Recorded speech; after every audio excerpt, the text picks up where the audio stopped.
Hello learners, welcome to cyber academy. Cyber academy में आपका स्वागत है। चलिए हम अपने टॉपिक पे चलते हैं, लेकिन टॉपिक पर आने से पहले आप हमारे चैनल पे अगर नए हैं तो चैनल को लाइक करिए, सब्सक्राइब करिए और बेल आइकन को ज़रूर दबाइएगा ताकि हमारे आने वाली हमारी न्यू वीडियोस आपको मिलती रहें। चलिए टॉपिक पे आते हैं। टॉपिक का नाम है top 12 networking protocols. Top 12 networking protocol. हम आपको नेटवर्किंग की 12 प्रोटोकॉल्स के बारे में बताएंगे जो परमानेंट और हमेशा आपकी जो बेसिकली हम ज़्यादातर अपने जीवन में यूज़ करते हैं। जो भी नेटवर्किंग वाले लोग हैं, जो स्टूडेंट जितने भी नेटवर्किंग पढ़ रहे हैं ना, उनको ये 12 नेटवर्किंग जो प्रोटोकॉल्स मैं आपको आज बता रहा हूँ, इनको अच्छे से ज़रूर पढ़िएगा, क्योंकि अगर आपने ये 12 प्रोटोकॉल्स नहीं सीखेंगे तो आप और प्रोटोकॉल्स याद नहीं कर पाएंगे, ना ही उन्हें सीख पाएंगे, क्योंकि ये आपकी बेसिक है नेटवर्किंग। ठीक है, ये आपकी नेटवर्किंग की टॉप 12 जो बेसिक होते हैं शुरू से लेके प्रोटोकॉल्स वो होती हैं। और प्रोटोकॉल्स क्या हैं, ठीक है, ये भी मैं आपको अंदर बताऊंगा, लेकिन आप ज़रूर इस वीडियो को बिना स्किप करे ज़रूर देखिएगा, वरना आप नेटवर्किंग में अगर आप कुछ करना चाहते हैं, नेटवर्किंग वाले नॉलेज रखना चाहते हैं, तो आप हमारे चैनल को ज़रूर सब्सक्राइब करिएगा और इस टॉपिक को बिना स्किप करिए ज़रूर देखिएगा। ठीक है, चलिए आगे बढ़ते हैं। चलिए पहले आते हैं network protocols and their function explain करते हैं। नेटवर्क प्रोटोकॉल्स के फंक्शन के बारे में, नेटवर्क प्रोटोकॉल्स क्या होती हैं। ठीक है, network protocols enable the exchange of information across the internet and work behind the scenes so effectively that means user don't think twice about them or how the internet works, but it's critical for networking professional to know and understand protocol as the foundation of networking। इसमें आपको बताया गया जो network protocols होती हैं उनका इस्तेमाल हम अपनी जानकारी को दो नेटवर्क हैं इंटरनेट पर, देखिए नेटवर्क प्रोटोकॉल का यूज़ हम इंटरनेट में करते हैं और इनका यूज़ हम इंटरनेट पर कहीं भी जानकारी को दो लोगों के बीच में या एक से ज़्यादा लोगों के बीच में शेयर करते हैं। कैसे शेयर करते हैं? नेटवर्क प्रोटोकॉल्स का यूज़ करके ही हम जानकारी को आपस में क्या करते हैं, शेयर करते हैं, बहुत ज़्यादा इफ़ेक्टिवली, ताकि आप अच्छे से शेयर कर सकते हैं। आपसे कोई भी गलती या मिस्टेक ना हो, उसके लिए कौन जिम्मेदार होती है? नेटवर्क प्रोटोकॉल जिम्मेदार होती है। ठीक है, जो भी हमारी क्रिटिकल नेटवर्किंग होती है, प्रोफेशनल नेटवर्किंग होती है, जो भी हमारी चीज़ें होती हैं वो सब किस पर वर्क करती है? नेटवर्किंग प्रोटोकॉल पे वर्क करती हैं। ठीक है, आज मैं उन्हीं टॉप 12 नेटवर्किंग प्रोटोकॉल्स के बारे में आपको बताऊंगा जो आप अपनी ज़िंदगी में रोज़ और डेली यूज़ करते हैं, आप अपने मोबाइल में यूज़ करते हैं, अपने कंप्यूटर में यूज़ करते हैं। ठीक है, आज मैं आपको 12 common network protocol and their function explain करेंगे उनको। ठीक है, आगे आते हैं। अब पहली जो आपकी नेटवर्क प्रोटोकॉल है उसका नाम है एड्रेस रिसोल्यूशन प्रोटोकॉल, जिसको हम शॉर्ट फॉर्म में ARP भी कहते हैं। ठीक है, ARP क्या करती है? अब पहले मैं आपको इंग्लिश में समझाता हूँ, उसके बाद हिंदी में। ठीक है, ARP translate IP addresses to MAC address and vice versa to LAN end point can communicate with one another. ARP is necessary because IP and MAC address are different length. Below is the breakdown of the various address length. IP version 4 short form में मैंने आपको bracket में IP version 4 कैसे लिखा जाता है ये भी बताया। ठीक है, address are 32 bits. IP version 4 is a 32 bits IP address. Okay, IP version 6 address are 128 bits. बहुत ज़्यादा इंपॉर्टेंट है IP वर्जन 4, IP वर्जन 6, ये कितने बिट के होते हैं बहुत ज़्यादा याद करने पड़ेंगे आपको। MAC address a device physical hardware numbers are 12 hexadecimal या 12 hexadecimal digit split into 6 pair. मैंने आपको इंग्लिश में बताया, अब मैं आपको हिंदी में ट्रांसलेट करके बताते हैं। ARP क्या है? ट्रांसलेट करती है IP एड्रेस को मैक एड्रेस में। IPS का एड्रेस क्या होते हैं? इंटरनेट प्रोटोकॉल होते हैं। और मैक एड्रेस क्या कहलाता है? आप जो भी हार्डवेयर यूज़ कर रहे हैं, ठीक है, कंप्यूटर हो गया, लैपटॉप हो गया। देखिए हमारे दो तरीके के एड्रेस होते हैं, एक होता है इंटरनेट एड्रेस जिसको हम IP एड्रेस कहते हैं, एक होता है मैक एड्रेस। जो हमारा क्या होता है फिजिकली एड्रेस होता है, जिस डिवाइस को हम हार्डवेयर के यूज़ कर रहे हैं उस डिवाइस का एक आइडेंटिटी होती है, ठीक है। हर जितने भी हार्डवेयर और फिजिकल चीज़ें होती हैं इलेक्ट्रॉनिक, उनकी एक अपनी खुद की आइडेंटिटी होती है, उसको हम मैक एड्रेस कहते हैं, ठीक है। और आईपी एड्रेस क्या होती है? आईपी एड्रेस एआरपी का काम होता है आईपी एड्रेस को ट्रांसलेट करना मैक एड्रेस में, ठीक है। और जब हम इसमें ट्रांसलेट कर देते हैं तो उसमें लैन एंड पॉइंट कैन कम्युनिकेट। जब लैन का एंड पॉइंट होता है, लैन मतलब लोकल एरिया नेटवर्क। पहले मैं आपको बता दूँ एक चीज़, बताना क्लियर कर दूँ, अगर आपने मेरी पुरानी वीडियो जिसमें मैंने आपको लैन मैन वैन एरिया नेटवर्क के बारे में अच्छे तरीके से बताया है, अगर आपने वो नहीं पढ़ी है तो पहले आप उसको जाके पढ़िएगा, उसके बाद और वीडियोस भी डालें उसको पढ़िएगा, उसके बाद आप इस पे आइएगा। वरना आप अगर मेरी पुरानी अगर आप बेसिक आप अपना क्लियर नहीं करेंगे तो आपको ये समझ में नहीं आने वाली, ठीक है। आप ज़रूर पहले पुरानी वीडियो देखिएगा, उसके बाद इस वीडियो को देखिएगा, ठीक है। आगे बढ़ते हैं। जो हमारा लोकल एरिया नेटवर्क होता है जिसको हम लैन कहते हैं, उसका जो एंड पॉइंट होता है मतलब लास्ट छोर जिसे हम कह सकते हैं, वो कम्युनिकेट किससे करता है? वन अनदर का मतलब होता है एक दूसरे नेटवर्क से, ठीक है। इसका काम क्या होता है? एक जो लैन का एंड पॉइंट होता है मतलब लास्ट सिरा, वो किससे कम्युनिकेट कर मतलब दूसरे से कम्युनिकेट करता है, ठीक है। ARP is a necessary because IP and MAC address are different length. आप एक चीज़ समझ लो, IP एड्रेस होता है और मैक एड्रेस होता है, दोनों अलग अलग होते हैं। मैंने आपको बताया IP एड्रेस की जो लेंथ होती है वो अलग होती है। मैं आपको एग्जांपल देता हूँ। IP एड्रेस का कुछ एग्जांपल है, आप कह सकते हो 192.168.10.10, ठीक है। ये मैंने IP वर्जन 4 का एक आपको एग्जाम्पल दिया। मैक एड्रेस होता है 6A.6B ये ऐसे मैक एड्रेस आपका होता है, ठीक है। दोनों की जो लेंथ होती है, लंबाई होती है, वो अलग अलग होती है। दोनों के जो एड्रेस होते हैं फिजिकल, वो कौन सा कितनी बिट में होता है वो अलग अलग होता है, ठीक है। वो मैं अभी आपको आगे बताऊंगा कौन सा कितनी बिट में कहलाता है, ठीक है। चलिए हम लेंथ पे आ जाते हैं। ये कौन सा कितनी बिट पे होता है? IP वर्जन 4 होता है, वो हमारी 32 बिट का होता है, ठीक है। ये ध्यान रखना, IP वर्जन 4 होता है वो 32 बिट का होता है। IP वर्जन 6 एड्रेस होता है वो 128 बिट का होता है, ठीक है। बहुत ज़्यादा इंपॉर्टेंट होता है। IP दो तरीके का होता है, IP वर्जन 4, IP वर्जन 6, ये ध्यान रखना। और कितने कितने बिट के होते हैं ये भी ध्यान रखिए, 32 बिट, 128 बिट। और जो हमारा मैक एड्रेस होता है जिसको हम फिजिकल एड्रेस भी कहते हैं, जो हार्डवेयर का फिजिकल नंबर एक तरीके का होता है, वो उसकी लंबाई कितनी होती है? वो 12 हेक्साडेसिमल डिजिट्स में होता है। हेक्साडेसिमल डिजिट जानते हैं, जो 1 से लेके 9 तक की आपकी काउंटिंग में नंबर आते हैं, 1 to 9, उसको हम हेक्साडेसिमल नंबर कहते हैं, ठीक है। अब हम आते हैं नेक्स्ट। अब सेकेंड आपका कौन सा IP है? BGP, सॉरी IP नहीं होता, प्रोटोकॉल। BGP मतलब बॉर्डर गेटवे प्रोटोकॉल। देखिए बॉर्डर गेटवे प्रोटोकॉल क्या है? BGP make the internet work, ये इंटरनेट पे काम करती है। दिस राउटिंग प्रोटोकॉल, ये एक राउटिंग प्रोटोकॉल है। राउटिंग क्या होती है मैंने आपको पिछली वीडियो में अच्छी तरीके से बताया है, आप उससे ज़रूर देखिएगा, फिर इसको देखिएगा, मैं आपको एक बार और बता रहा हूँ, ठीक है। The routing protocol control how packet pass through router in autonomous system. इसका मतलब होता है आपकी जो राउटिंग प्रोटोकॉल होती है उसका काम क्या होता है, मैंने आपको पहले ही बता दूँ, एक बार और बता देता हूँ।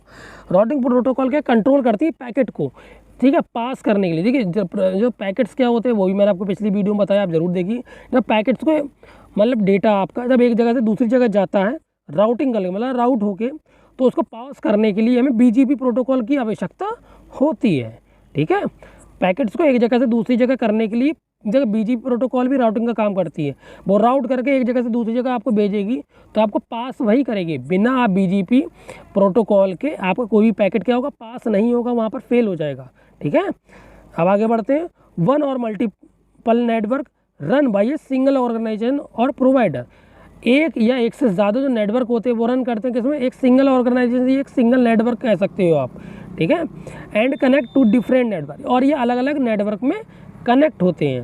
BGP can connect end point on LAN to another. जो BGP प्रोटोकॉल होती है वो भी लैन नेटवर्क को क्या जो एंड पॉइंट है उससे किससे कनेक्ट करती है? किसी और से कनेक्ट करती है, ठीक है। And it can connect end point in different LAN. अब जिसको जो एंड पॉइंट होता है वो कहाँ कनेक्ट होता है? बहुत सारे अलग अलग तरीके के लोकल एरिया नेटवर्क में जुड़ा होता है ओवर इंटरनेट के द्वारा, ठीक है।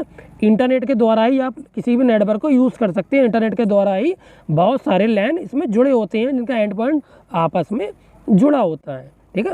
एक्सटर्नल BGP, एक्सटर्नल का मतलब होता है बाहरी जो प्रोटोकॉल होता है, direct network traffic from various access to the internet and vice versa. Internet VGP direct network traffic between end point within single AS। इसका मतलब जो बाहरी आपका कोई भी नेटवर्क या ट्रैफिक है, ठीक है, वो उसके किसके BGP प्रोटोकॉल के जरिए, इंटरनेट के जरिए, ठीक है, वो डायरेक्टली आपके नेटवर्क में क्या होता है, ट्रैफिक के जरिए, आपका नेटवर्क जो भी ट्रैफिक रन करता है उसके जरिए एंड पॉइंट तक क्या हो जाता है किसी भी सिंगल AS के द्वारा, ठीक है। सिंगल, एक तरह के सिंगल नेटवर्क के द्वारा एक जगह से दूसरी जगह तक क्या होता है, ट्रैफिक रन करता है, and point two and point run करता है, ठीक है। नेक्स्ट आते हैं, आप आते हैं DNS। थर्ड हमारे प्रोटोकॉल का क्या नाम है, DNS बहुत ज़्यादा इंपॉर्टेंट प्रोटोकॉल होती है। देखिए DNS का यूज़ हम कहाँ करते हैं, सर्वर में भी करते हैं। सर्वर क्या है उसके ऊपर भी मैं एक प्रॉपर वीडियो बनाने वाला हूँ, आप वो वीडियो ज़रूर देखिएगा। लेकिन उससे पहले आप अपना बेसिक अच्छा करिए, जो मैं पढ़ा रहा हूँ आप इसको पढ़िए, उसके बाद आगे की वीडियो देखिएगा, ठीक है। DNS की फुल फॉर्म होती है domain name system, very important full protocol है ये, इसके ध्यान से देखिएगा।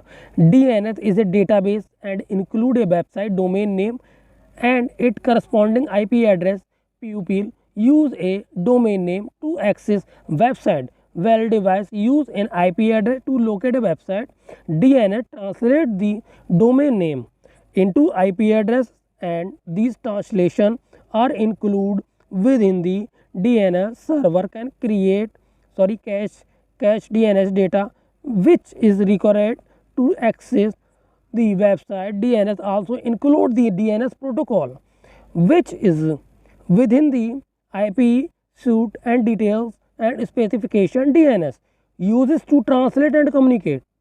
DNS is important because it can provide user with information quickly and enable access to remote hosts and resources across the internet. DNS क्या है, ये क्या डेटाबेस है एक तरीके का। DNS में क्या होता है, ये डेटाबेस का होता है इसके अंदर एक तरीके का, जो हमें इंक्लूड करता है वेबसाइट पर। डोमेन नेम क्या होता है, डोमेन नेम देख लीजिए, डोमेन नेम हमारा होता है, आपने देखा हो हर वेबसाइट का .com .in लगा होता है। डोमेन नेम क्या होता है, जो .in या .com कहलाता है उसी को हम डोमेन नेम कहते हैं, ठीक है। ये ध्यान रखिए, क्या जो DNS का ज़्यादातर हम यूज़ कहाँ करते हैं, वेबसाइट में करते हैं, ठीक है। DNS का पूरा नाम होता है डोमेन नेम सिस्टम, और इसे कहते कैसे, जो हमारी वेबसाइट के पूरा नाम के बाद .com या .in का जहाँ हम यूज़ करते हैं उसको हम डोमेन नेम कहते हैं। आपको मालूम है इंडिया का डोमेन नेम क्या है, आपने देश का, भारत का, तो इंडिया का जो डोमेन नेम कहलाता है वो .in कहलाता है, मतलब IN इसको हम कहते हैं। और पाकिस्तान का डोमेन नेम क्या है, .pkr, ठीक है। और अमेरिका का जिसको हम USA कहते हैं .USA, ठीक है। USA का जो डोमेन नेम है .USA है, ठीक है। ऐसे बहुत सारी कंट्री का डोमेन नेम है, आप सर्च करके अच्छी तरह देख सकते हैं। मैंने आपको कुछ 2-3 इम्पोर्टेंट बता दिए हैं, ठीक है। चलिए हम आगे बढ़ते हैं। ये हमारा हो गया वेबसाइट पे यूज़ होता है, ठीक है। DNS क्या करता है, ट्रांसलेट करता है डोमेन नेम को। जो डोमेन नेम होता है जिसको .in .com कहते हैं, उसको किस में ट्रांसलेट करेगा, IP एड्रेस में, ठीक है। DNS का काम क्या होता है, डोमेन नेम को IP एड्रेस में चेंज करता है, ठीक है। उसको चेंज करके DNS सर्वर हमारा लगा होता है, ठीक है, DNS सर्वर भी होता है, उसको क्या करता है, उसके ज़रिए डेटा को क्या करता है, उसमें सेव करता है या क्रिएट करता है, आप कह सकते हो, ठीक है। आपके रिक्वायरमेंट के हिसाब से काम करता है वेबसाइट में। आपका जो भी वेबसाइट का डेटा होता है कहाँ सेव होता है, किसी सर्वर में होता है ना, तो उस सर्वर को हम क्या कहते हैं, DNS सर्वर कहते हैं, ठीक है। DNS एक प्रोटोकॉल भी है, DNS सर्वर भी होता है, ठीक। DNS का यूज़ का काम क्या करता है, ट्रांसलेट करने का और कम्युनिकेट करने के लिए हम DNS का यूज़ करते हैं। DNS क्या तो बहुत ज़्यादा इंपॉर्टेंट होती है, जो यूज़र को प्रोवाइड कराती, क्विकली एक्सेस प्रोवाइड कराएगी किसी भी वेबसाइट पर, रिमोटली हो चाहे कैसे भी हो, ठीक है। आपको क्विक एक्सेस कराती, किसी भी चीज़ रिमोटली होस्ट कराएगी, आपको इंटरनेट के थ्रू किसी भी वेबसाइट को आपको क्या कराता है, एक्सेस कराता है, ताकि आप उस वेबसाइट में एक्सेस कर सके, यूज़ कर सकते हैं। कौन कराता है, DNS सर्वर कराता है, ठीक है। हो गया आपका ये DNS। आगे आते हैं, अब आते हैं डायनेमिक होस्ट कॉन्फ़िगरेशन प्रोटोकॉल। आपने डीएनएस पढ़ा, ये भी मोस्ट इंपॉर्टेंट था। डीएचसीपी ये तो बहुत ज़्यादा मोस्ट इंपॉर्टेंट है आपके लिए, आप ज़रूर भी ये पढ़िएगा, ठीक है। Dynamic host configuration protocol, DNS हो गया, डीएचसीपी हो गया, ये जैसी प्रोटोकॉल होती हैं बहुत ज़्यादा इंपॉर्टेंट होती है नेटवर्किंग में, हर जगह इनका यूज़ होता है, हर जगह, ठीक है। कैसे यूज़ होता है अभी आगे बढ़ते हैं। DHCP assign IP address to network endpoint so they can communicate with other network endpoint over IP.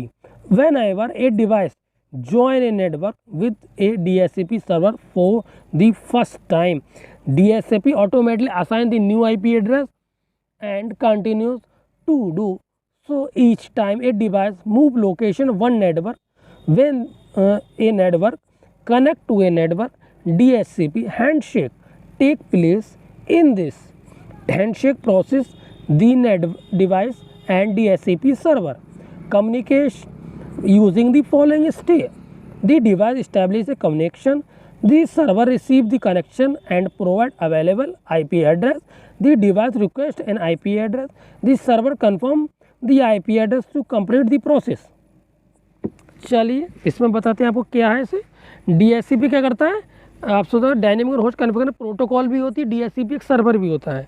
DHCP जो आपकी प्रोटोकॉल होती है, इसका काम होता है आपको किसी भी जब आपका समझ लो जो आपका एंड पॉइंट होता है नेटवर्क का, उसको क्या कम्युनिकेट कराएगा किसी और नेटवर्क से।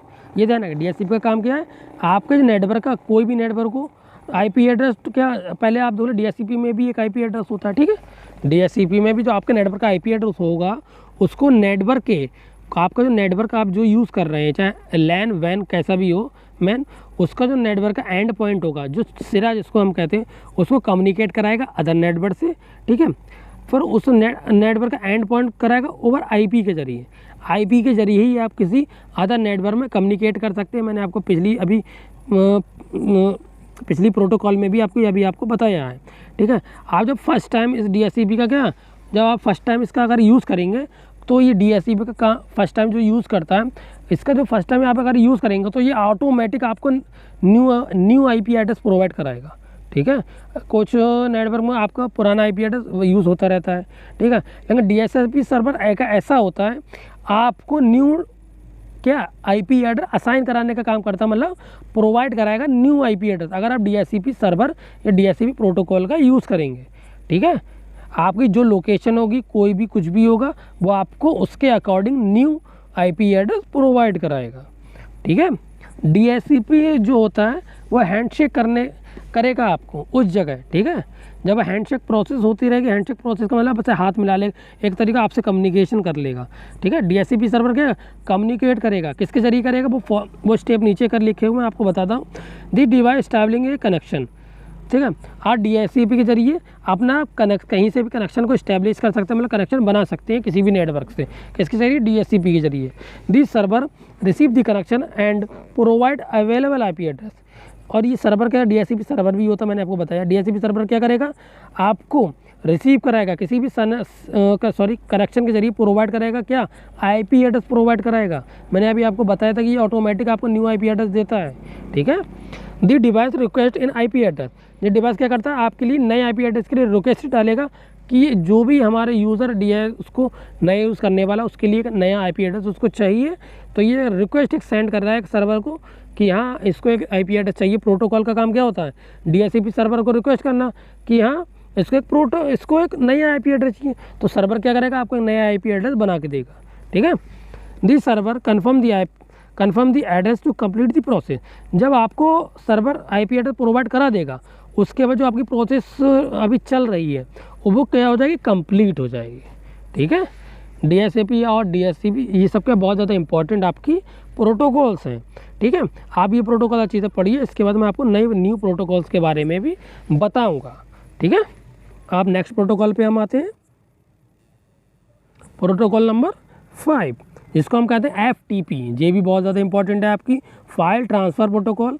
इसका हम मेनली यूज़ कहाँ करते हैं, एक जगह से दूसरी जगह या एक डिवाइस से दूसरे डिवाइस में किसी फाइल को एक जगह से दूसरी जगह ट्रांसफ़र करने के लिए FTP का यूज़ करते हैं, जिसको हम फाइल ट्रांसफ़र प्रोटोकॉल कहते हैं। एक बार हम इंग्लिश में समझ लेते हैं। FTP is a client server protocol with which a client requests a file and the server supplies it. FTP runs over TCP/IP, a suite of communication protocol, and require a command channel and a data channel to communicate and exchange file respectively.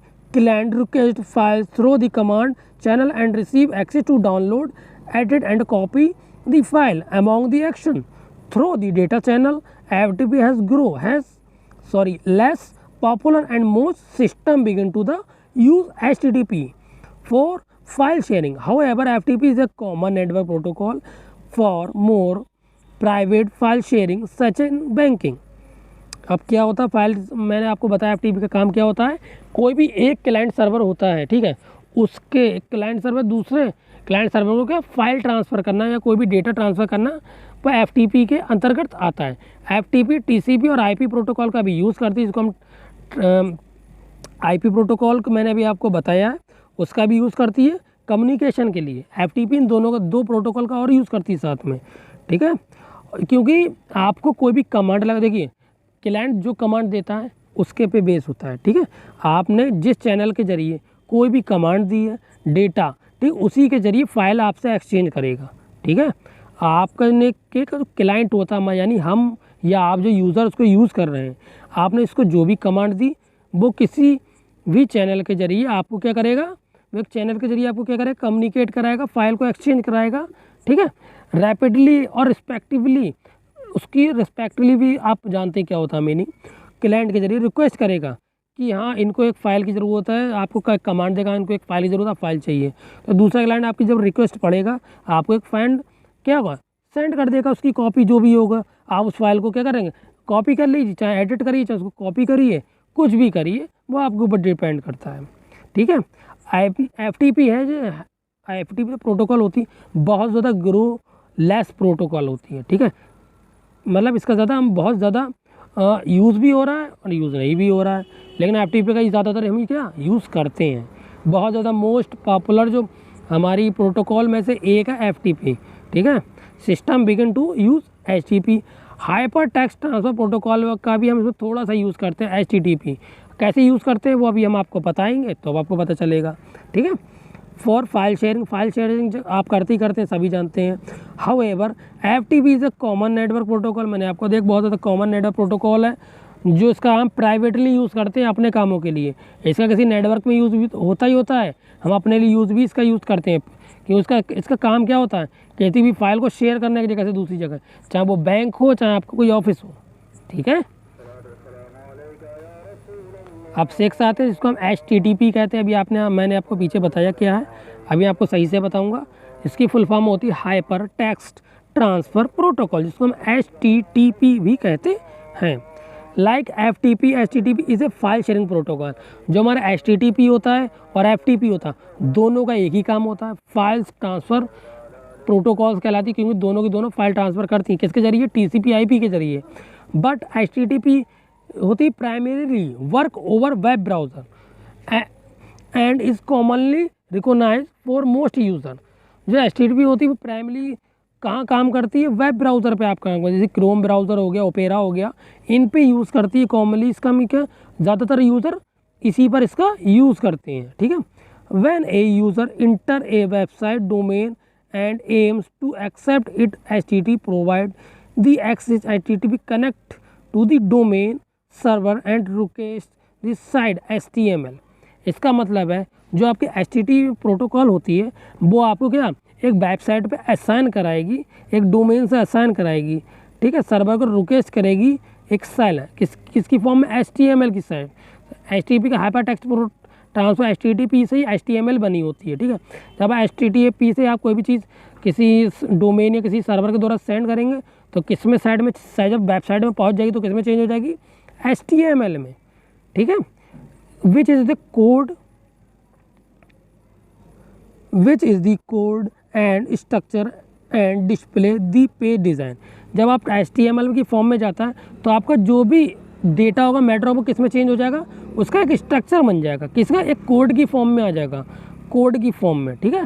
Structure जो भी आपका display होगा वो आपको किस में display होगा, एक कोड की फॉर्म में डिस्प्ले होगा, ठीक है। And other from HTTP is HTTPS which stand of HTTP, ठीक है, encrypt the user HTTP request and web page, this provide more security to user and can prevent common cyber security threat such as man in the middle attack. आप mainly इसका हम use क्यों करते हैं website पर? इसका mainly use करते हैं अपने डेटा को सिक्योर करने के लिए। HTTP आपका जो एक कोडिंग जो फॉर्म होती है वो आपको कोडिंग फॉर्म में ला देगी, ठीक है। आपने जो भी डेटा भी भेजा है, सेंड किया, वो कोई और नहीं पढ़ सकता, ठीक है। इसका हम सिक्योरिटी पर्पज़ के लिए इंटरनेट ज़्यादा इसका यूज़ करता है, ठीक है। आपके जो भी मिडिल अटैक या छोटे मोटे अटैक होते हैं, ठीक है, साइबर सिक्योरिटी से रिलेटेड थोड़ी जानकारी आ गई आपकी कोई सेकंड साइट को हैक कर लेता तो आपका कोई भी डेटा जल्दी पढ़ नहीं पाएगा, क्योंकि वो किस फॉर्म में होंगे? कोड की फॉर्म में होंगे। दुनिया पहले एक बात ध्यान रखिए, कंप्यूटर में जितनी कोड की फॉर्म में चीज़ें होती हैं उनको आप पढ़ नहीं सकते, ठीक है। जब तक आप उस कोड को ट्रांसलेट या इनक्रिप्ट नहीं करेंगे, आप कोई भी चीज़ को एक्सेप्ट नहीं कर पाएंगे, कोई भी मैटर पढ़ नहीं पाएंगे, ओके। ये ध्यान रखिएगा आप, ठीक है। हम नेक्स्ट आते हैं प्रोटोकॉल नंबर 7, जिसको हम IP कहते हैं। IP आपने अभी बहुत सारी चीज़ें पढ़ा होगा, उसी को देख लेते हैं। IP function is similarly to a postal service when user send and receive data from their device, the data get supplies into packet are like letter and 2 IP address, one for the sender and one for the reception। मतलब जो receiver होता है हमारा, after the packet leave the sender it goes to gateway like a post office that direct it in the proper direction. Packet continue to travel through gateway until they reach their destination, okay। IP is a commonly pair with TCP to form TCP and IP. The overall internet protocol should together IP send packet to their destination and TCP arrange the packet in their correct order, as IP something send packet out of order and you are to sure the packet travel the fastest way, ठीक है। इसमें आपका बताया गया है जो आपका internet protocol होता है, एक तरीके की पोस्टल सर्विस आप कह सकते हो। इसका यूज़ हम डेटा को सेंड करने और रिसीव करने के लिए करते हैं किसी भी दो डिवाइसेस के बीच में, जिसके हम कोई भी डेटा का सेंड करते हो, पैकेट इसी फॉर्म में जाता है। मैंने आपको पहले पढ़ाया है, मैं अब फिर से आपको इनकरेज करना, वीडियो ज़रूर देखिएगा आप जाके। पैकेट की फॉर्म में सेंड करता है, चाहे वो पैकेट लेटर हो आपका, चाहे कुछ भी हो, चाहे भी कुछ भी हो सकता है। आपका लेटर हो गया, आपका कोई भी डेटा, किसी भी तरीके का डेटा किसी भी फॉर्म में हो सकता है। आप एक जगह से दूसरी जगह भेजते हैं, ठीक है, वो किसके जरिए भेजते हैं? IP के जरिए भी भेजा जाता है। आप उसके लिए क्या आएंगे, जो गेटवे होता है जिसको हम पोस्ट ऑफिस, गेटवे क्या है? एक पोस्ट ऑफिस है जिसके जरिए ही आप जाएंगे। मैंने आपको गेटवे पढ़ा दिया पहले, आप ज़रूर पढ़िएगा जाके, ठीक है। पिछली वीडियो मेरी ज़रूर आप देखिएगा, तभी आपको समझ में आएगा गेटवे क्या है। गेटवे ही आपको क्या है, रास्ता देता है हर जगह जाने का, ठीक है। तो डायरेक्ट और प्रॉपर डायरेक्शन कौन देगा? आपको गेटवे देगा, ठीक है। जब पैकेट कंटिन्यू ट्रैवल करते रहेंगे तो किसके जरिए? गेटवे के जरिए। पैकेट जो आपने डेटा भेजा वो किसके जरिए ट्रैवल करता है? गेटवे के जरिए। और भेजा किसके जरिए जाता है? IP के जरिए, ठीक है। और उसकी डेस्टिनेशन, जो भी डेस्टिनेशन तक क्या रीच करेगा, ठीक है। IP is commonly pair with TCP। देखो IP एड्रेस जो हमारा तो IP प्रोटोकॉल होती है वो मेनली किससे मिलकर काम करती है? TCP। देखो बिना TCP के IP वर्क नहीं कर सकती, ठीक है। TCP और IP प्रोटोकॉल होती है ट्रांसमिशन कंट्रोल प्रोटोकॉल, जिसको हम कहते हैं, ये दोनों मिलकर ही काम करेंगी, बिना एक के दूसरी पॉसिबल नहीं है, ठीक है। TCP टू कहता है to form TCP IP to overall internet protocol. TCP IP क्या होती है? हमारी इंटरनेट प्रोटोकॉल कहलाती है। ये ध्यान रखिए, अगर भी कोई आपसे अगर क्वेश्चन करे कि आप इंटरनेट प्रोटोकॉल के बारे में बताइए, तो आप मेनली आप किसके बारे में बताएंगे? IP और TCP, ये जो होती हैं सबसे मेनली इंटरनेट प्रोटोकॉल कहलाती हैं, ठीक है। चलिए आगे देखते हैं। टुगेदर IP सेंड पैकेट, जब IP पैकेट को सेंड करेगा उसके डेस्टिनेशन तक, ठीक है। जब कोई भी चीज़ हम अगर फ्लिपकार्ट से कोई चीज़ ऑर्डर करते हैं तो कोई भी चीज़ हमने सेंड करी, ठीक है, लेकिन सेंड करने से पहले वो चीज़ पैक भी तो होगी किसी पैकेट में आपके, या आपकी कोई भी चीज़ हमने चीज़ मंगाई खुली आ जाएगी, तो उसको क्या कर, पहले पैक करा जाएगा, तो अरेंज करा जाएगा या पैक करा जाएगा, उसको लाइन में लगाया जाएगा। कौन लगाएगा? TCP लगाएगा। TCP आपका जो पैकेट होगा उसको क्या करेगा? पैक करेगा, किसी भी डिब्बे में, किसी बॉक्स में अच्छी तरीके से पैक करेगा, अरेंज करेगा, लाइन से लगा के करंट ऑर्डर में लगाएगा। हाँ 1 2 3 4 5, छोटा या उससे छोटा या उससे बड़ा करंट ऑर्डर में लगाएगा, ठीक है। जब ऑर्डर में लगेगा उसके बाद ही आपको क्या पैकेट सेंड किया जाएगा आपको ऑर्डर वहाँ से क्या होगा, आउट होगा। जब तक टीसीपी आपके और मतलब आपके पैकेट को अरेंज नहीं करेगा, सही से संभाल के नहीं रखेगा, आपका जो डिलीवरी होगी, ऑर्डर होगा, डिलीवरी के लिए पास नहीं होगा। ठीक है, ट्रैवल नहीं करेगा। जब आपका टीसीपी आईपी दोनों मिलके काम करेंगे तभी आपका जो पैकेट होता है बहुत तेज़ी में फास्ट से ट्रैवल करता है। जैसे आप फ्लिपकार्ट से ऑर्डर मंगाते हैं, जब भी आपने ऑर्डर करते हो, जब पहले क्या चीज़, ऑर्डर जब आपने आईपी करा तो दुकान से सामान पहुंचा, ठीक है, दुकान सामान गया, फ्लिपकार्ट के ऑफिस पहुंचा, ऑफिस में पैक किया गया, उसको अच्छी तरीके से डिब्बे में बॉक्स किया गया, वो गया टीसीपी का काम कर रहे हैं ना, ट्रांसमिशन कंट्रोल प्रोटोकॉल। जब वो पैक करेंगे वहाँ से आउट होगा, तब हमारे डेस्टिनेशन तक वो क्या होता है, पैकेट्स को सेंड किया जाता है बहुत ज़्यादा तेज़ी में। ठीक है, हम आते हैं अब आगे। अब आते हैं प्रोटोकॉल नंबर 8।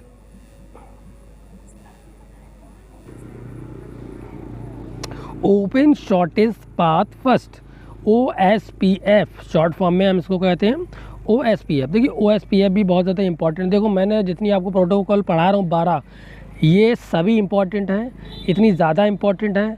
आप नेटवर्किंग अगर आपको कुछ सीखना है बेसिक, तो आप बिना इन 12 प्रोटोकॉल के पॉसिबल नहीं है। ठीक है, चलिए हम OSPF देख लेते क्या है।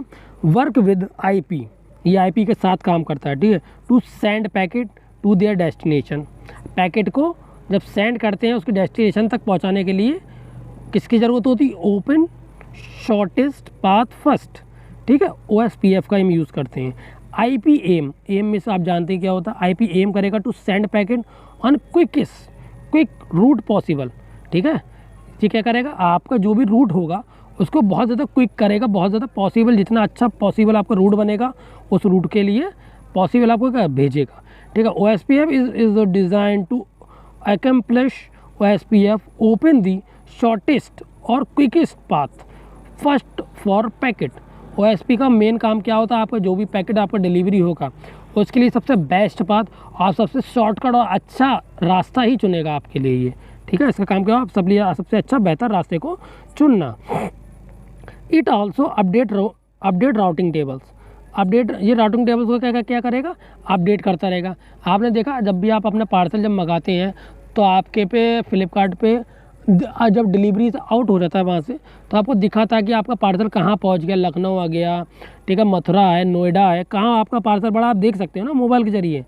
तो सेम OSPF का काम वही होता है, आपको हर चीज़ क्या रूट के ज़रिए एक जगह से दूसरी जगह पहुँचाना, बेस्ट पाथ को चुनने का काम करता है। ठीक है, और आपको उसको बीच बीच में जानकारी देता रहेगा कि आपका पार्सल एक जगह से दूसरी जगह गया तो कहाँ पहुँचा है, और आपको क्या अलर्ट भेजता रहेगा। ठीक है, क्या भेजेगा, आपको अलर्ट भेजेगा कि आपका पार्सल नोएडा आ गया, मुरादाबाद आ गया है, या आपका बेंगलोर आ गया है, आपका जो भी आपकी डेस्टिनेशन होगी उसके हिसाब से आपको अपडेट करता रहेगा कि आपका पार्सल या आपका पैकेट्स कहाँ पर है इस समय।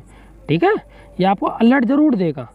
ठीक है, OSP का काम होता है आपका रूट दिखाना, बेस्ट पाथ चूज़ करना, आपको हर चीज़ का अलर्ट देना। ठीक है, आपको जो भी सपोर्ट चाहिए होगी वो सब सपोर्ट कौन देगा, OSPF देगा। ठीक है, इसमें तो थोड़ा सा हम आपको और अलग से बता देते हैं। ये कहेगा और देख लीजिए, which direct traffic based on the number of hops it must take along a route and it has also replaced RIP in many network. OSPF was developed as more streamlined and scalable alternative to RIP. For example, RIP stand update करेगा routing tables को over 30 second, हर 30 second में आपको RIP की ज़रूरत नहीं पड़ेगी। RIP एक protocol होती है, वो अभी आपको मैं बताऊंगा। OSPF का क्या करेगा, आपको हर 30 मिनट में उसकी जानकारी देता रहेगा। ठीक है, आपकी जो टेबल्स होगी उसको हर 30 मिनट में अपडेट करेगा कि आपका पार्सल कहाँ है। ठीक है, OSPF send updately only when necessary. समझ लो आपका जो भी मैंने अभी आपको बताया कि हर चीज़ का अपडेट देगा आपको, क्या हर 30 सेकंड में, वही सब इसका काम होता है। ठीक है, आपको आपके पैकेट्स कहाँ हैं हर 30 सेकंड में जानकारी देगा कि आपका पैकेट सही सलामत है, कहीं फेल तो नहीं हुआ है, कहीं अटक तो नहीं गया, कहीं रास्ते में तो नहीं है, आप अच्छी जगह हैं, आपका ट्रैफिक में तो नहीं फंसा है। ट्रैफिक देखिए, इंटरनेट में भी ट्रैफिक होता है बहुत सारा। ठीक है, क्या होता है ट्रैफिक, आप मेरी पिछली वीडियो देख सकते हैं, आप समझ जाएंगे। इंटरनेट पे नेट पर भी बहुत सारा ट्रैफिक होता है जिसमें आपके पैकेट्स फंस जाते हैं थोड़ी देर के लिए, लेकिन फिर स्पीड अचानक बढ़ जाती है। ठीक है। अब नेक्स्ट आते हैं, आप आते हैं SMTP, simple mail transfer protocol. आप देख ही सकते नेम में ये होगा, मेल ट्रांसफ़र प्रोटोकॉल है।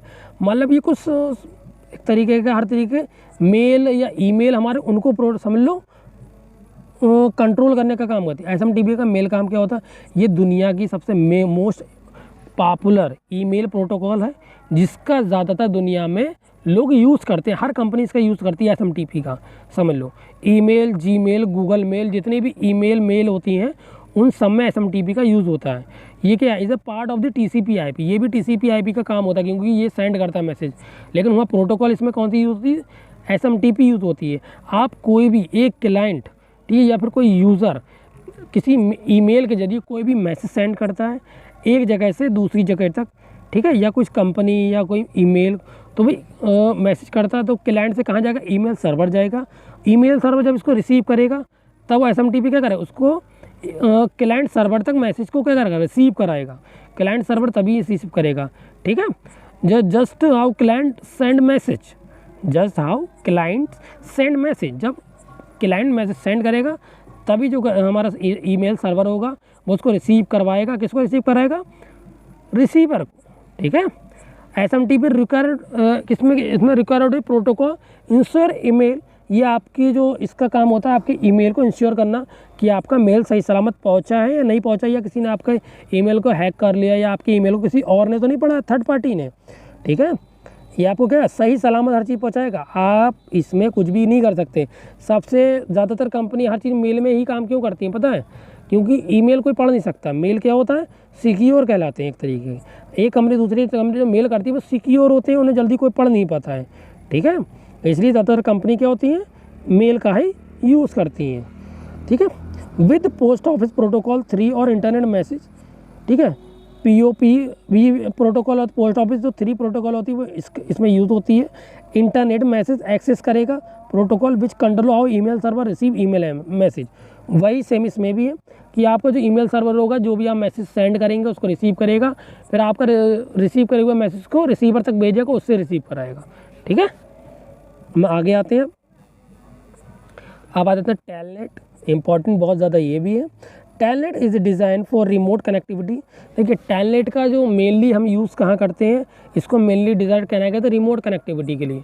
रिमोट कनेक्टिविटी जानते हो, आप हर काम ऑनलाइन करते हैं आजकल, वीडियो कॉल करना है, ठीक है, आपका सब जूम पे कॉलिंग होती है, जूम में मीटिंग होती है, जूम में क्लासें आपने लोगों ने बहुत ज़्यादा पढ़ी होंगी, ठीक है। तो उसमें हम टेलनेट प्रोटोकॉल का ही यूज़ करते हैं उसमें, ठीक है। जो इतने ऑनलाइन आप कनेक्टिविटी के लिए काम करते हैं उसमें टेलनेट का ही ज़्यादातर यूज़ होता है, ठीक है।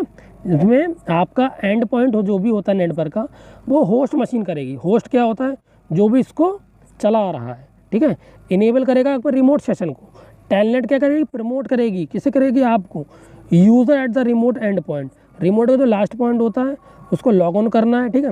बाद में यूज़र का ऑथेंटिकेटेड लेगा टेलनेट की, हाँ आपकी आइडेंटिटी एक तरीके की लेगा टेलनेट, ठीक है।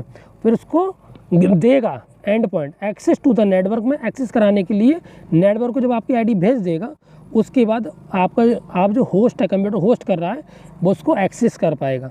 टेलनेट जो सबसे पहले एग्जिस्टिंग में आया वो 1960 में आया था, 1960 एग्जिस्टिंग टेलनेट, ठीक है।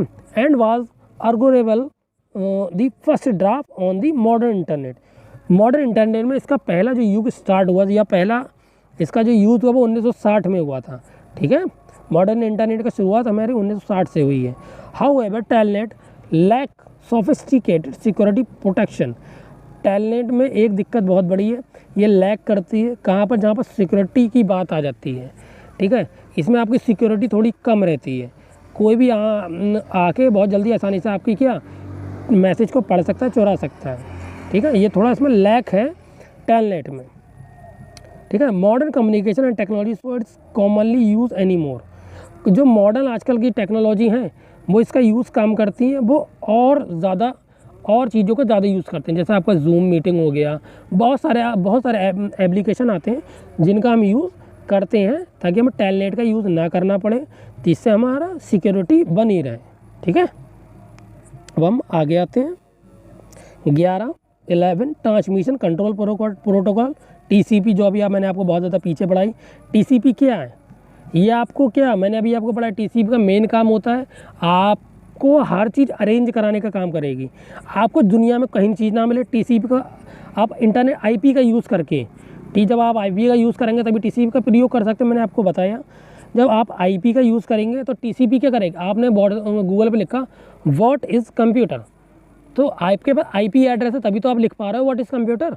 जब आपका IP एड्रेस मिल गया, आपने लिखा व्हाट इज़ कंप्यूटर, इंटरनेट तभी चला पाओगे जब आपके पास IP एड्रेस होगा। ठीक है, आपने लिखा व्हाट इज़ कंप्यूटर। अब व्हाट इज़ कंप्यूटर कहाँ से आएगा ना, वो तो आपको TCP प्रोवाइड कराएगा। ठीक है, जब IP किसको कम्युनिकेट करेगा, TCP को। TCP क्या कहेगा कि यूज़र का जो भी रिक्वायर्ड व्हाट इज़ कंप्यूटर इन्हें पूछना है, तो TCP क्या कर, चलो मैं अरेंज करा के देता हूँ। TCP क्या कहेगा, मैं अरेंज कराऊंगा आपको जो भी मैटर चाहिए, आप लिखेंगे व्हाट इज़ कंप्यूटर, फिर आपको जो भी इसमें डेटा या जो भी मैटर आएगा इंटरनेट पे, वो सब आपको कौन देगा ला के, TCP तो देगा ला के।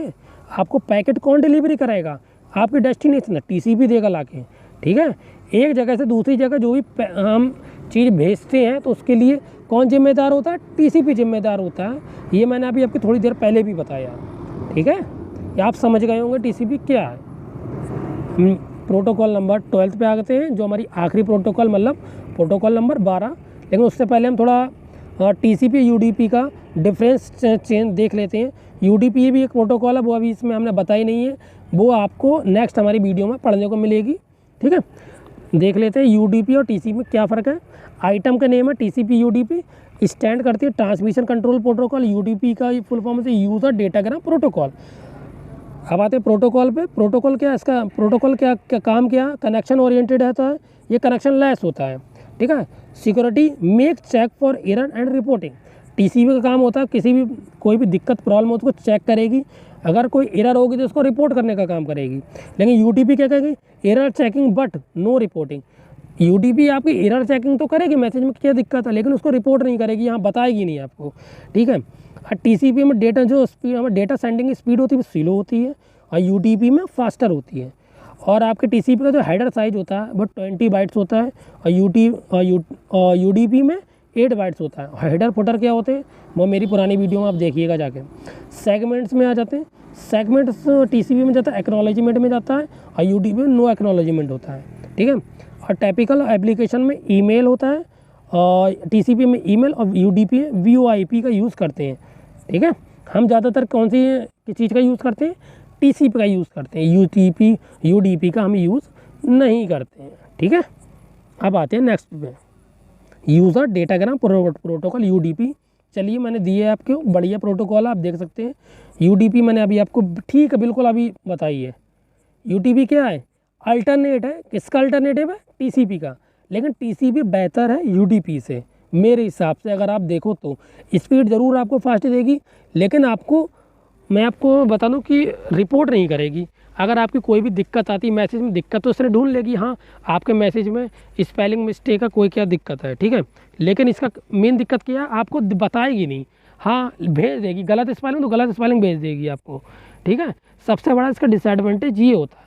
और ये किस टेक्नोलॉजी पे काम करती है, VoIP पे काम करती है। ठीक है, जिसको हम और अदर किस पे काम करती है, ऑडियो और वीडियो इसमें रिक्वायरमेंट होते हैं। ठीक है, ऑडियो वीडियो की इसमें हमें ज़रूरत पड़ती है। ठीक है, और TCP और जो होती है वो अनलाइक करती है किसको, TCP और UDP। ठीक है, wait for all packet to arrive the organise the packet. UDP भी आपको क्या, और पैकेट को ऑर्गेनाइज कराएगा, सेम TCP की तरह काम करती है। जो काम TCP करती है वही काम UDP करती है, लेकिन TCP कुछ काम ज़्यादा करती है, UDP वो काम नहीं करती है। ठीक है, जो काम TCP वही काम UDP। मैंने आपको डिफरेंस बताया, डिफरेंस आप समझ गए होंगे। ठीक है, TCP रिलायबल होती है और UDP रिलायबल नहीं होती है, ये थोड़ा ध्यान रखिएगा। थ्योरी सेम है, ठीक उसका उल्टा है, मैंने आपको डिफरेंस भी पढ़ा दिए क्या है। ठीक है, अगर हमारी वीडियो आपको अच्छी लगी हो, ठीक है, अगर हमसे कोई गलती भी होती है, अगर हमारी मिस्टेक कहीं हुई हो तो हमको कमेंट में बताइएगा, आगे से हम सोचेंगे कि हमारी मिस्टेक कम हो।